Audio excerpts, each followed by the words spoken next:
being with nature and admiring it for what it is rather than taking it as an adversary is always the best policy. Always. Just look at it for what it is, another life species that's trying to survive just like you. Welcome to Wild Development Studio. Join us as we venture into the breathtaking realm of wildlife arts and untamed adventures. With captivating stories from the field and ideas to dive into the visual arts, we'll ignite your passion for conservation. Get ready to develop something wild. Welcome to Wild Developments. I am your host, Lauren, and today we're talking to Dr. Sherie Gache. She is an adjunct college professor, speaker, and consultant. She has 3 graduate degrees and a special awarded interdisciplinary PhD in communication and history. Her research focuses on exploring new ways to think about freedom. Her career path has included 9 careers. This expansive professional and life experience gives her a unique perspective on freedom and rights. Dr. Gache has helped in many global issues through nonprofit organizations by means of educational service learning. She has lived in the United States and Europe in both the city and country. She currently lives with her family in rural Florida by St. Johns River. Well, thank you so much for being here today. Can you tell us a little bit about you and what you do? My name is Dr. Sherie Gache, and I am the author of the Bill of Rights 2.0. And I believe that personal sovereignty is very important, and it's a superpower for humanity. How did you get to writing the book? What led you down that path? What's some of your background?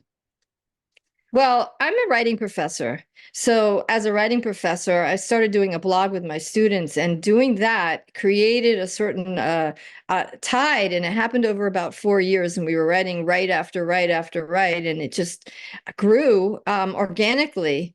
And a lot of my students were second generation or first generation Americans in Miami, because I was teaching in Miami. And so they had definite, very close experiences with oppression. So that's how that happened. And so connected to nature, nature is well, there's a lot of sovereignty found in nature, and personal freedom goes all the way back to the Magna Carta of 1215. So you can see that the essence of freedom has come down to us from through the centuries. And one of the nice things about that is you can see in America, you can see freedom and natural freedom throughout the state parks and the national parks and even the public lands. So nature and being in nature, is that important for your own sovereignty? Yes, I think that when you are in nature, you are actually acting as ownership of yourself. And nature has a different time dimension than we do as an evolutionary, let's say, realm, you could say. Nature and the trees and the oceans evolve at a much slower rate than humans do. Humans are going very fast. We're Speedy Gonzales compared to nature, and we're actually like artificial intelligence. Imagine, we're moving into so many new things right now. And when we walk outside into nature, or we go into nature in any way, it automatically has a relaxing, freeing effect, because we are automatically pushed into a slower realm. And that causes us to feel more peaceful, because we are going so fast. And we don't notice. It's very subconscious, but it's there. And that allows us to become more intimate with ourselves. And that gets us closer to our sovereignty. Can you give an example of how that works? Yeah, so sure. So let's say I'm inside, and I'm in the digital realm. I'm online, right? Typical, right? Digital online realm, like we're doing right now. And at a certain point, I go, okay, well, I want to detach, and I consciously make a decision to detach from the online digital realm. And so I have a digital detox moment where I decide to go outside. And in order to do that, often we have to prepare because of the seasons, right? We might have to put a coat on, we might have to put a pair of shoes on or something, but we prepare. Then we make the next decision to walk outside. And the first thing we notice when we walk outside is generally the air. We notice the air and the light. Is it sunny? Is it cloudy? We notice the air on our skin. Is it cold? Is it the same to hotter? What is it in relationship to our body? And then we go through another thing. We start feeling the wind, and we feel the breeze, and we feel how strong is the wind, or not strong at all. And and we've already gone through, like, maybe the sunlight through the trees and so forth. But at this point, then we make a decision to move. How are we going to move? And I usually ask myself, am I going to go this way, or am I going to go that way across my yard? And I'm going to be looking for an encounter with nature in some way. Um, and that's the personal sovereignty point, is where I'm making all these decisions. And so I'm owning my personal sovereignty by making all these decisions. And then as I go across my yard or wherever I decide to walk, I'm actually looking for an encounter with nature in some way. I want to have a connection. I want to really feel an experience. I'm looking for a disruption in what is normal. So if the grass and the trees are normally, just the way they always are, but maybe there's something else that I might see or encounter that's very different that day. And it's in that moment, that very single moment, that I feel. And it's in that single moment that we create a story and a memory. And that's where we actually remember nature. We have a connection. And because that memory becomes something that will never be done again. It is gone forever. It is a single moment in time, and we can't repeat it. So that's what I'm looking for when I'm walking across. And it might be, for how does that play out? So maybe it plays out like, as I'm walking, which way am I going to go? What am I going to encounter? What do I do if I see a flower, an unusual flower? Am I going to pick it? Am I going to leave it? I'm making decisions. What happens when I see a spiky caterpillar that I know might, sting me? Am I going to move it, touch it? Am I going to, what does the encounter have? What am I going to do? Am I going to watch it for a minute? I'm going to watch it for 15 minutes and see where it goes. What happens when I encounter, like I did a couple weeks ago, a big 8-inch mushroom? It's huge. It was bigger than my hand. And it was, I've never seen a mushroom that large. Now, if I kick it, because I don't want to touch it with my hands and get, spores all over my hands, if I kick it, I'm going to uproot it, because my foot is definitely stronger than its roots, which is a very short root system. And then I'm going to really disrupt its life. So what is my connection as I'm moving through nature? How am I encountering these beings around me? And what is my relationship to that? This is opposed to, for example, a person that might go to the beach, put a towel down on the beach, and see nothing, or a captain on a boat who might be out on an ocean looking to pull in the biggest fish that he can possibly bring in. And, it's not so much, what can I get from nature? What can I take from nature? What can I take from the ocean, the beach, the forest? What can I take from it? Whether I'm going to take logs, if I'm logging, and I'm going to take that from a forest. It's not what I'm getting from nature, but what kind of connection can I create with nature? And that's where the personal sovereignty comes in. It's all those decisions that I'm moving through it, and I'm accountable for those decisions. And that accountability really creates a muscle of your personal sovereignty. It kind of, it's almost like a gym for your personal sovereignty. It gets you to you're making decisions, and how you're going to move, and how you're going to relate to the world around you. And it's a blessing. I feel really blessed that I can go out and do that. Yeah. So not everybody lives with nature around them, and I'm really happy about that. I really love that when you said digital detox, and it sounded like you are very intentional when you go outside and you think about all the ways that you can possibly affect that animal or creature's life, or plant or fungus, how can we work on that muscle memory, like you were talking about, and in being more connected with nature? Right. So basically, it's about making decisions, and it's about moving and being very conscious and being aware. You have a certain honed awareness, and it's practice.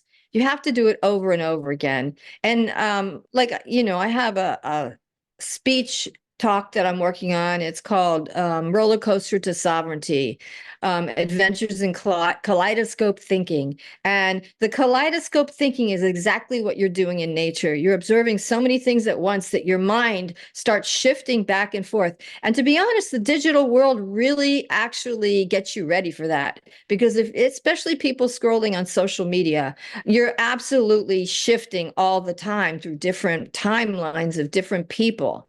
And so when you get into nature, you can shift through different things that you're seeing really fast, a lot faster than maybe humans 100 years ago. So now you're shifting so fast through so many, you should easily be able to pull up the disruptions that you normally might not see. Maybe a human 100 years ago couldn't see those disruptions in nature, but we should be able to, because that digital world has really gotten us to kaleidoscope think. That's what I would say. Yeah. Yeah, we definitely are. Like right now, I've got so many browsers up on my screen, and oftentimes I'm multi-screening it and, looking at Facebook here and watching something over there, maybe working on something else. But I think we really have to disconnect from that digital space in order to pick up on the natural stuff around us. And you're right, we are trained, we can take it all in, but now we have to be in a 3D space and look up and down and all around us. It's that digital detox moment where you move from a realm where it's just you and a screen to outside a space that's a three-dimensional space where you're using all your senses in real time, and you're moving. It's a 3D geographical space because you're moving across the land. How did you come to feel so passionately connected to nature? Okay, so I actually grew up in Miami, which is full of the ocean and tropical, it's got a lot of nature in that city. But I didn't really come into it so much then. And then as a young adult, I moved to Rome, Italy, and there's basically not too much nature there. You are absolutely surrounded in that city with monuments, and there are hundreds of years and centuries on each corner. And all your, centuries and centuries of human-made monuments and buildings everywhere you go. So you're encountering more a past than you are the present. When you're in nature, you're in the present. So I came from that city. I lived there for about 13 years. And then I moved back to Florida, had my son and my family. And then 5 years ago, right before COVID, I moved to rural North Florida. And it was a big change. So I had gone from, like, let's say if you were at the other extreme would be a city in Europe like Rome, Italy, where everything is a massive monument. You're walking through a museum every day, basically, and then to something that's virgin wildlife. Basically, I live on a river. There's a creek behind me, a natural virgin Florida creek, that's been untouched for thousands and thousands of years. And the contrast was huge. And I've really embraced it. I started noticing the water on the river every day, and how it moves and how rough it is and how calm it is. And then this relationship to the wind and the skies. And then I have big giant oaks that go up several stories high, and they're very heavy trees. They're almost very masculine in a sense. And I'm surrounded by those, and they have Spanish moss hanging, which are very feminine and sway in the wind. So there's sort of like dual feeling of masculine, feminine around me at that time. And then I have this also this feeling that, as I'm walking around, it's just the air is different, the skies are different. So I started noticing the difference in that sort of thing. Yeah. So I became much more aware of it. What's been your favorite experience in nature? Um, every time I go in nature, it's special because I'm always finding something. And nature is really good about like giving us gifts if we look for them. It's really amazing like that. But I have about a month ago, I was walking a beach in just south of Jupiter, Florida. And that day, the shoreline was different than it normally is. And it actually had this some of the water of the ocean washed up and it formed like a puddle, but an expansive, huge puddle of maybe a few inches high, just like very, very little, just like tiny bit. And in that water, shorebirds, some very small shorebirds were playing in it. And the special part about that was it was near sunset. So the sunlight was shining on that water and it was turning it silver. And it was almost like I had this like expansive, really low water. The beach looked silver because it was so shallow. And it was across the beach and it was quite amazing. It was an amazing sight. I had never seen anything like it. And it looked silver and it was glistening and it was just really a special moment. And the other special moments that I have is related to that beach is the sunsets.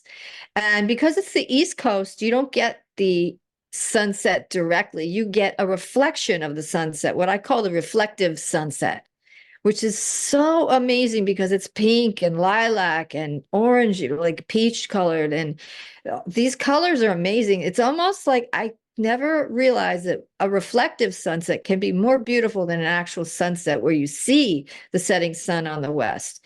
That's the East Coast where you'll get that. I like that. I'm going to use reflective sunset Yeah. next time I'm on the water. Oh, it's amazing. And you don't see that normally every day. You have to be over a horizon where you can really see it like the ocean. Hmm. So what is your favorite spot to go in nature? Well, I really love the state parks and, they're just amazing. The state parks have so much to offer. I like to hike at the trail. They always have trails. You can hike the trails. Um, but I also like to kayak. We have so many springs across the state of Florida. Florida is full of springs, natural springs, and there's water throughout the state, which living in South Florida, I never even knew. It's funny how you don't even know your own state until you get out of the main city. So it's so important to actually do that and actually venture out. But I like to kayak down some of the boat-free, skinnier waterways where you're almost shrouded by the trees and the plants around you. And so there's no boats, and it's so beautiful. You're close to the turtles and the birds, and of course alligators because it's Florida. Hmm. So that's really a nice experience. Enjoy that a lot. Yeah, I know. I also sometimes like I was saying, I walk the beach a lot. Now, what I do when I walk the beach that makes it so special is that I walk with my feet in the water. Um, Even when it's colder out, you can walk your feet. When you're walking, the blood in your feet actually warm you up, so your feet don't feel cold after a bit. And what happens is you start to feel the mood of the ocean. Because the ocean is sometimes very strong and other times it's very gentle. And it offers that same connection and that you get with the ocean. You're there with the ocean. You're not separate. It gives you a feeling like that. And it's also very powerful for your own emotions because it being water and changeable like that. It also it has an effect on your mood, and it definitely has some sort of amazing therapeutic even um you know relationship to humans in that sense. Making me miss Florida. I'm going to be there next week. Yay. You should So do all those things that I just told you. I absolutely am. I can And recommend one great place. It's called Blowing Rock. It's in the middle of the state on the eastern coastline. Blowing Rock is preserved by the Nature Conservancy, the huge nonprofit. That's an amazing nonprofit. And they put this aside, and it's a very special geographical or geological, actually, type of beach. put it that way. It's got lots of huge rocks, and yeah, it's really unique and it's really beautiful. You said it's on the east coast. I feel like I've seen that before. It's really rocky, and then the waves will kind of blow in and up through the rocks, right? Yeah, and they create formations on the rock. Yeah, but it's an unusual type of rock that I believe it's not found anywhere else, and that's what it's called, blowing rock. Yeah, Yeah. it's so cool. I'll try and find some pictures and put it in the link it to the show description because it's almost like you're in another state and not in Florida. It's a really cool spot. It really is. It is unusual. So you mentioned that rights of earth is your favorite right in the Bill of Rights 2.0. What is that exactly? Right. The rights of birth. Well, it is my favorite right. And the reason it's my favorite right is because I'm passionate about it. And, it's funny because there's 44 freedoms in the Bill of Rights 2.0, but everybody has their own favorite according to what they're most passionate about. And it's whatever you find in whatever freedom that you are passionate about. But the rights of birth are about actually us doing what's in best interest of the earth. And the earth's components and elements are the oceans, the skies, the forest, the core and the substrata, and so that's yeah, I can read you a bit in here. That's Yeah. the from Emergent Freedom, my book, and the Bill of Rights 2.0, and I'll just give you a little bit about what that is. It's rights of earth. It starts out, we the people declare the rights of earth, and whereby all the earth, including sky, land, forest, rivers, oceans, substrata, and core shall be protected, whereby earth's natural resources shall not be subjected to invasive chemical substances or genetic manipulation. Each earth shall be treated with respect for its finite natural resources, such that all actions affecting earth shall take into consideration the best interest of earth. And then it goes into different areas of that. But it's supported by, for instance, it's supported by the right to water, the right to food, the right to air, the right to shelter and habitat, and the right to biodiversity. So there's other rights that also support it. So it's all intertwined. It's really intertwined, everything, all these Yeah. freedoms. Yeah. I just recently learned the other day that in Cincinnati, for a while, we were not allowed to grow fruits and vegetables in certain parts of the city in our yard. And I feel like that should be something that everybody has a right to, growing your own fruits and vegetables from your own yard so you know where it's coming from. What are some ways that we can start taking back our rights? Cities have a lot of, I learned that living in rural areas, I learned that, you can have chickens here, but in some places you can't have roosters because they make noise. Mhm. And cities won't allow you to have trailers in there, RVs in your yard. And you see everybody has an RV in their yard here where I live. So it's like those kind of things is you really don't have as much liberty as you should. And I'm surprised that they don't let you to grow certain kinds of vegetables, but they don't want people, I guess, to be, farmers in the city. They are making it difficult for you to do that. And you'd have to maybe make an indoor type of setting to take that back, like a greenhouse or something that wouldn't be, I guess, offensive to the city. I'm assuming they don't want people to then branch off from foods to having chickens. This is the first step. And then, pigs and whatever else, goats. Yeah. Everybody's going to have a farm. That's a really great tip, though, bringing it inside, because there are some like indoor um, greenhouse gardens and stuff that you can. Yeah, you can even do it on balconies. I've seen people do things on balconies and condos and stuff.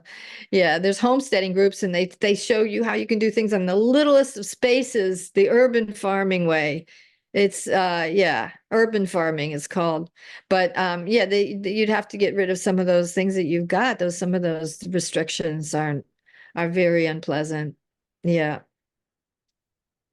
It's very interesting. So, is there anything that you want to share that we didn't already cover?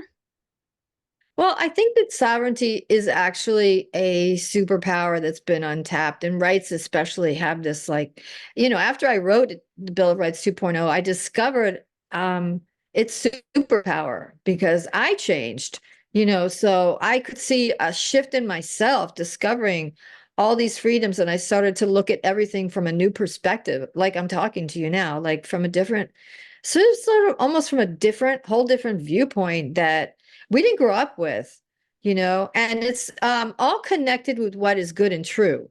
And what is good and true aligns with nature. That's the point. So it's God-given freedoms, and that aligns with nature perfectly. So that's the relationship to nature. So, yeah, I do have a question for you. How do you feel about sovereignty in relationship to nature? Do you have any feelings about that, your own decision making when you're out there? Wow, gosh.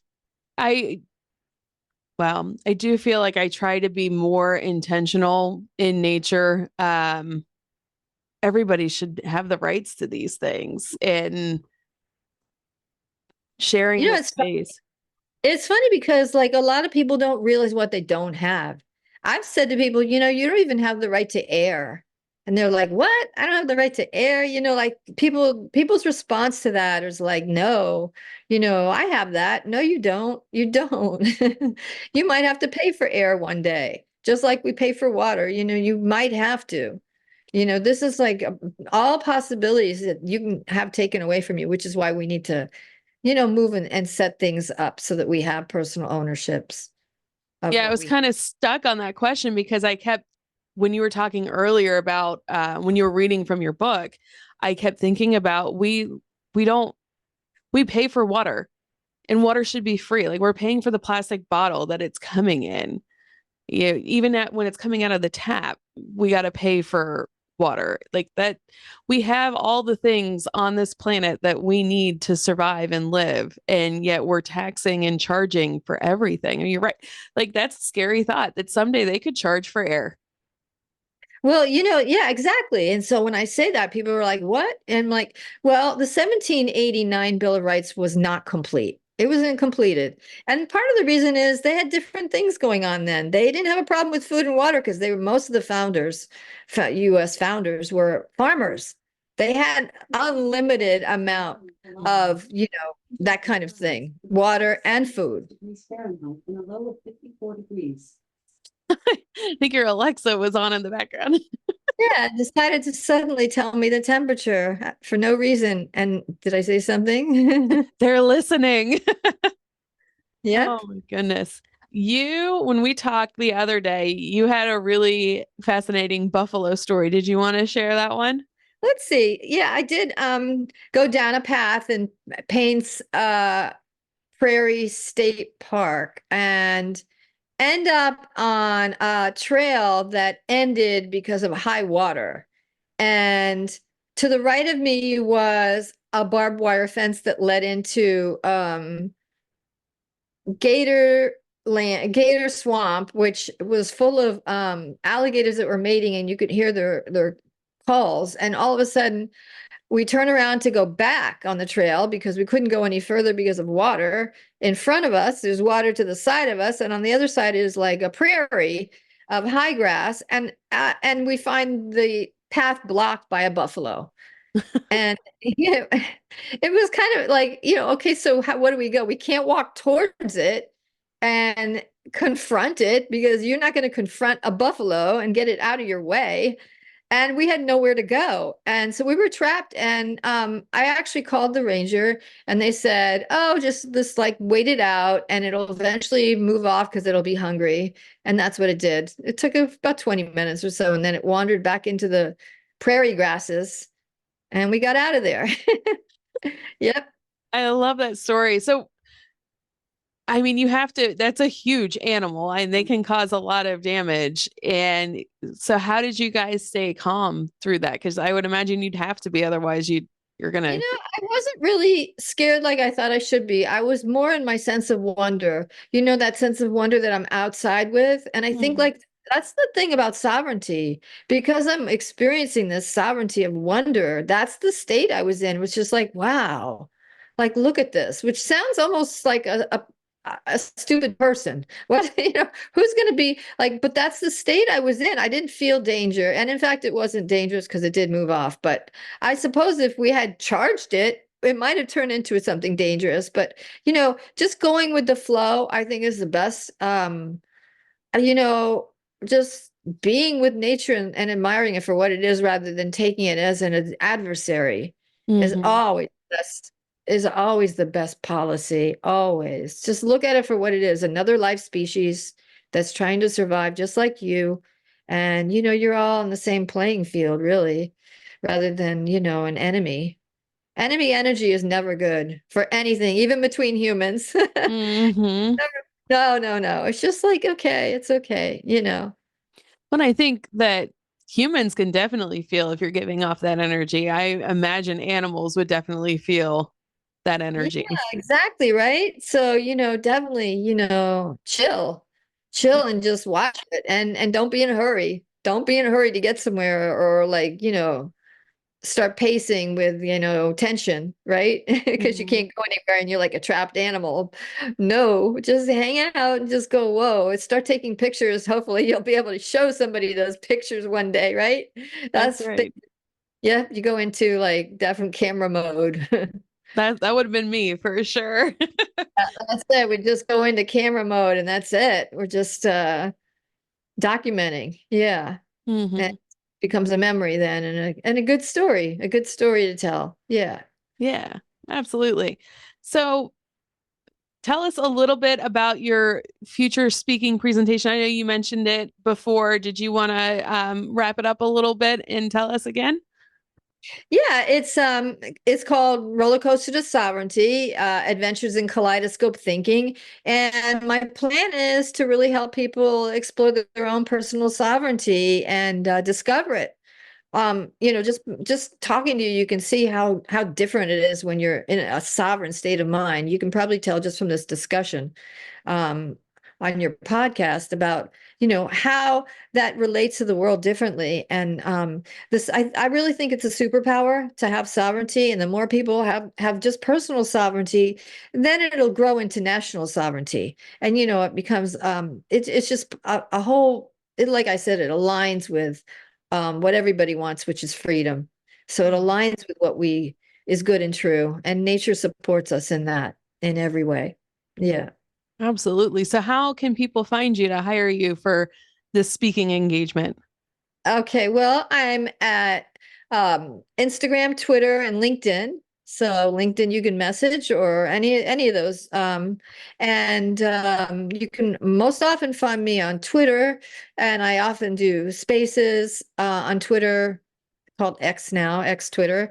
Um, I'm often doing spaces, co-hosting spaces that have to do with freedom or the future, because we talk a lot about the future and what's going to be happening in the future too.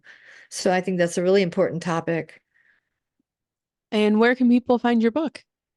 Yeah. So, oh, I forgot my handle on social media is at Dr. Sherie Gache. And my book is found at Amazon, Barnes and Nobles, and all those good spots. Awesome. Yep. And I'll be linking those in the show notes so people can check out your book there. And before we go, what is one tip that you would have for someone that would like to get outside right now and connect with nature? Go outside, get free. Just decide, make the decision, stand up, put on what you got to put on, open the door, go out and move. Do it. Do it. Perfect advice. Thank you so much for sharing your time with us today. Of course. Thank you for having me. Thank you. And until next time, get outside and see what develops. Thanks for joining Wild Development Studio. We hope this exploration into the world of wildlife arts and adventure has sparked a desire to get outside and connect with something wild. If you have an adventure that's awe-inspiring, don't hesitate to share. Click the link in the description to submit your story to have it featured on our show or be a guest. Until next time, keep connecting to the wild and see what develops. The views, opinions, and statements expressed by individuals during Wild Development Studio productions do not necessarily reflect the views or opinions of Wild Development Studio or its affiliates. Participation in any activities, expeditions, or adventures discussed or promoted during our content may involve inherent risks. It is strongly advised that individuals conduct thorough research, seek professional guidance, and take all necessary precautions before engaging in any such activities. Wild Development Studio, its representatives, or employees shall not be held responsible for any injury, loss, damage, accident, or unforeseen incident that may occur as a result of participating in activities inspired by or discussed in our content. By choosing to engage with our content or act upon any information provided, individuals do so at their own risk and discretion.